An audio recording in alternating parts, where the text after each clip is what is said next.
তুলতে ছবিগুলা। দেখো গাইস, দেখো দেখো দেখো, সুন্দর আমাদের মশা ভাই আর আমি এসছি, আর কেউ আসেনি। আজকের মতন আমরাই শেষ, আমরাই ফার্স্ট। ভয় কেউ আসেনি বল। ভয় ভয় জীবনের খেল করেছে, দেখতে পাচ্ছ গাইস। চলো আমরা একটু পরে বানাচ্ছি, দুটোটা ছবি কারা তুলে নিই, তারপর তোমাদের সঙ্গে পরে কথা বলছি। হ্যাঁ, দারুণ ভয় লাগছে ভাই। কিবোর কিবোর আমরা 10 হাত দূরে আছি, এই যে দেখো পাখিটা উঠছে, বগলাটা। বুঝে যাচ্ছে না। দেখে নাও দেখে নাও, একদম পাশ দিয়ে উড়ে গেল আমাদের।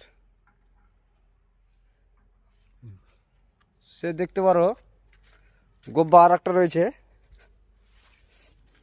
বল কর। বন করবো জীবনের মতন, জীবনের খেল নিয়েছে এখানে। যা না পয়লা উদ্ধার করব। মানে লাগাও না হ্যাঁ। ওখান অব্দি গেছিল কি বলে, এ চেনওয়ালা জিসবি গালা, পপলিন গালায় আর কি। দেখছো গাইস, যত যাচ্ছি তত মনে হচ্ছে দূর যাচ্ছে, যত যাচ্ছি তত মনে হচ্ছে দূর যাচ্ছে। ওখানে কিন্তু রাত্রে বম ফাটাল ছিল, যেটা বম আওয়াজ পেয়েছিলাম আমরা। পাহাড় কেটে রাস্তা বানানো হয়েছে ভাই। তো চলো ঠিক আছে, ভয় লাগছে খুব, তাই আমরা রুম যাব।